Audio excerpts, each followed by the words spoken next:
لوگوں نے آپ کو کپڑا اڑا دیا۔ جب آپ کا خوف ختم ہو گیا تو آپ نے حضرت خدیجہ سے یہ قصہ بیان کر کے فرمایا کہ مجھے اپنی جان کا ڈر ہے۔ حضرت خدیجہ نے کہا، ہرگز نہیں، اللہ کی قسم، اللہ آپ کو کبھی رسوا نہیں کرے گا، کیونکہ آپ صلہ رحمی کرتے ہیں، کمزوروں کا بوجھ اٹھاتے ہیں اور محتاجوں کی مدد کرتے ہیں، مہمان کی مہمان نوازی کرتے ہیں اور حق کی راہ میں جو مصیبتیں آتی ہیں آپ اس وقت بھی حق کے معاملے کا ساتھ دیتے ہیں۔ پھر حضرت خدیجہ رضی اللہ عنہا آپ کو ساتھ لے کر چلیں، یہاں تک کہ ورقہ بن نوفل بن اسد بن عبد العزیٰ کے پاس آئیں، جو حضرت خدیجہ کے چچا زاد بھائی تھے۔ وہ بت پرستی چھوڑ کر جاہلیت کے زمانے میں عیسائی بن گئے تھے اور عبرانی زبان جانتے تھے۔ انجیل میں جو اللہ ان سے لکھوانا چاہتا وہ لکھا کرتے۔ وہ انتہائی بوڑھے ہو کر اندھے ہو گئے تھے۔ حضرت خدیجہ نے کہا، میرے چچا زاد بھائی، ذرا اپنے بھتیجے حضرت محمد کی بات تو سنو۔ ورقہ نے آپ سے کہا، بھتیجے تم نے کیا دیکھا؟ رسول اللہ صلی اللہ علیہ وآلہ وسلم نے جو دیکھا وہ بیان کر دیا۔ ورقہ بن نوفل نے کہا، یہ تو وہی فرشتہ ہے جس کو اللہ تعالیٰ نے حضرت موسیٰ علیہ السلام پر اتارا تھا۔ کاش میں اس وقت جوان ہوتا، کاش میں اس وقت تک زندہ رہتا جب تم کو تمہاری قوم اپنے شہر سے نکال باہر کرے گی۔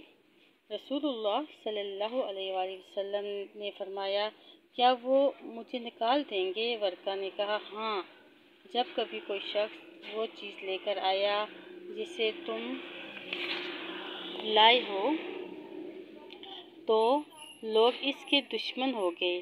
اگر میں اس وقت تک زندہ رہا تو تمہاری پوری مدد کروں گا۔ پھر جلد ہی ورقہ کا انتقال ہو گیا اور وحی آنا بند ہو گئی۔ آپ صلی اللہ علیہ وسلم کی بیویاں۔ رسول اللہ صلی اللہ علیہ وسلم کی بیویاں دنیا اور آخرت میں ام المومنین ہیں، امہات المؤمنین۔ وہ سب کی سب پاک دامن، صاف اور ہر برائی سے بری ہیں۔ ان کے نام یہ ہیں: حضرت خدیجہ، حضرت عائشہ، حضرت سودا، حضرت حفصہ، حضرت زینب، حضرت سلمہ، حضرت زینب بن جیش، حضرت جویریہ بن حارث، حضرت حبیبہ بن ابی سفیان، حضرت صفیہ بن حی، حضرت میمونہ بن حارث۔ اور آپ کی اولاد کے بارے میں رسول اللہ صلی اللہ علیہ وآلہ وسلم کے ہاں 3 بیٹے تھے، قاسم اور عبداللہ حضرت خدیجہ سے پیدا ہوئے، اور ابراہیم آپ کی لونڈی حضرت ماریہ قطبیہ سے ہوئے۔ یہ سب کے سب بچپن میں ہی فوت ہو گئے تھے۔ رسول اللہ صلی اللہ علیہ وسلم کی 4 بیٹیاں تھیں، زینب، رقیہ، کلثوم اور فاطمہ۔ یہ سب لڑکیاں حضرت خدیجہ سے پیدا ہوئیں۔ ان سب کی شادیاں ہو گئی تھیں اور آپ کی زندگی میں ہی ان کا انتقال ہو گیا تھا، سوائے حضرت فاطمہ کے۔ ان کا انتقال رسول اللہ صلی اللہ علیہ وسلم کے بعد ہوا۔ یہ سب مسلمان ہوئیں اور پاک دامنہ تھیں۔ آپ صلی اللہ علیہ وسلم کے اصحاب۔ رسول اللہ صلی اللہ علیہ وسلم کے بعد آپ کے اصحاب کا زمانہ سب سے بہتر زمانہ ہے۔ انہیں تمام امت پر فضیلت حاصل ہے۔ اللہ تعالیٰ نے انہیں اپنے نبی کی صحبت کے لیے چن لیا تھا۔ وہ اللہ تعالیٰ اور اس کے رسول پر ایمان لائے اور انہوں نے اللہ اور اس کے رسول کی مدد کی۔ انہوں نے دین کے لیے ہجرت کی اور دین کی مدد کی۔ انہوں نے اپنی جان اور اپنے مال سے اللہ کے راستے میں جہاد کیا، یہاں تک کہ اللہ تعالیٰ ان سے راضی ہو گیا اور وہ اللہ تعالیٰ سے راضی ہو گئے۔ ان میں سب سے افضل مہاجرین ہیں اور پھر انصار۔